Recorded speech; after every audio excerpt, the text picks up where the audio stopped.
I'd like to introduce Anna from Holi Boli. Hi everyone.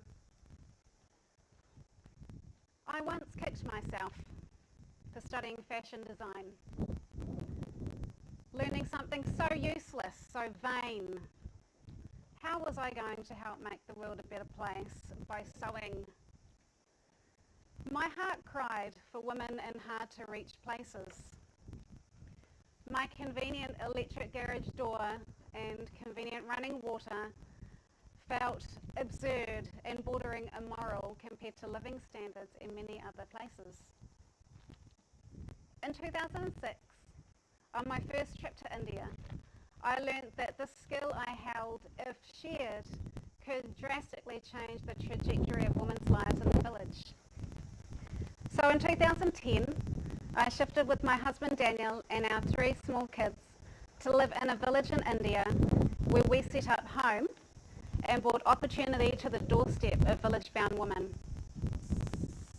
Humble beginnings of sitting cross-legged on the concrete floor, giving home sewing classes to my neighbours.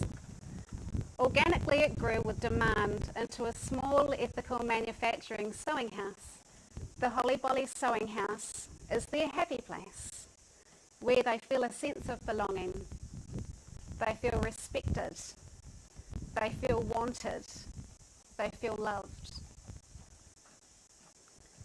10 years later, I've seen women who acquire this new skill and fair pay get healthy enough to have babies, wealthy enough to replace mud floors with clean concrete, confident enough to talk in a group, safe enough to laugh out loud, bold enough to wear what she wants, strong enough to voice her opinion, and worthy enough to expect respect. I see women helping women, lifting each other up. It's a beautiful sisterhood. Now would you please enjoy our new Global Sisterhood collection. Thank you.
run Duffel and Co together. I'm the CEO, but I do a lot of the boring stuff. And I am Emily, and I'm the creative director. I'm passionate about creating a world where humans and nature can coexist in harmony. This sparked my drive to start Duffel and Co and led me to exploring developing countries. And I joined Duffel and Co because I wanted to spend my time developing a brand that makes real positive impact. We support talented craftsmen, empower local communities, and plant trees to restore much needed biodiversity to the area where we make, which is Bolly if you didn't know. Because of all of this, we're certified as climate positive and we're also a certified B Corporation. Today we are showing a collection of seasonless staples, sustainable materials and timeless shapes. Each piece is centered around regenerating Mother Nature and empowering the craftsmen that are part of our journey. I founded Duffel and Co back in 2015. It was when I was in Pushkar, a small town in northern India, that I stumbled across some beautifully made leather bags on the side of the road. They were made by several different families and I visited each of their workshops in turn. They all had the exact same story. Since the trade shift to China, they had all lost their jobs in manufacturing. So we're trying to sell their bags at local markets, but without much success. After meeting them and forming a relationship, I figured all they needed was a helping hand. So I put my life savings together and bought 100 of their bags and imported them to New Zealand. We support over 50 craftsmen globally and actively create beneficial social and environmental change. Funnily enough, we've gone full circle and we're working with another Indian workshop that have helped us to create our beautiful new hand-woven organic cotton canvas duffel bags and naked biodegradable New Zealand leather. So without further ado, here's Duffel and Co.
It is a privilege, especially in the light of what the world is facing right now and the pressures and changes our country and our industry are facing, to stand before you and share the kaupapa of Tonic and Cloth.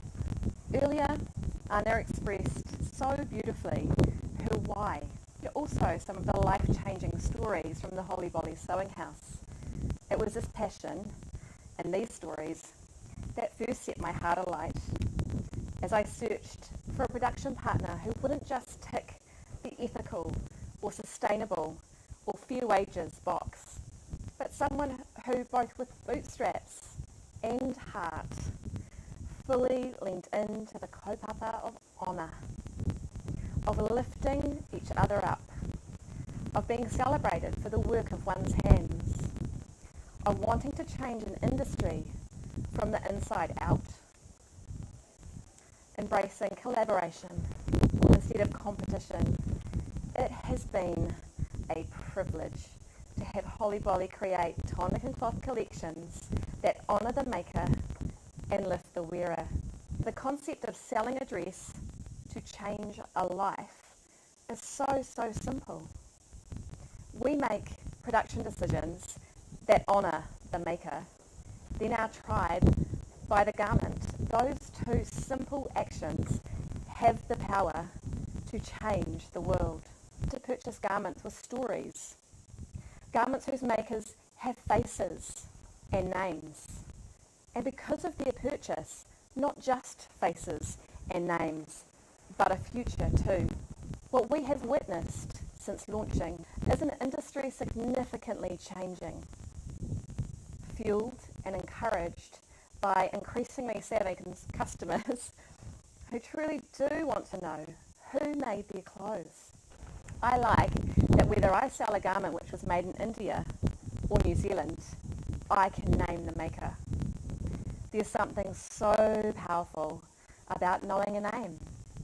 It creates a connection which leads to community, and in that community there is strength and a voice and the power to see deep change in an industry that is crying out for it. We're about to see pieces which have been created both in Balupali at the Holi Boli sewing house, and which will soon be in production with Duffel&Co in Wellington. The garments are made from organic denim, linen, cotton, organic hemp and ethical merino. No matter where they are made and what they are made from, they are designed to allow the wearer to just be as she moves throughout her day. That means flattering cuts that drift across the tummy. That means pockets and stretched denim and soft belts with elastic detail. These clothes have beauty and ease. We call them Monday clothes that feel like Sunday. Anyway, let's take a look at the clothes.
So my background is in business, and my work experience is mainly in not-for-profit management, so nothing at all to do with fashion, and I honestly thought this was one of the last places that I would ever end up.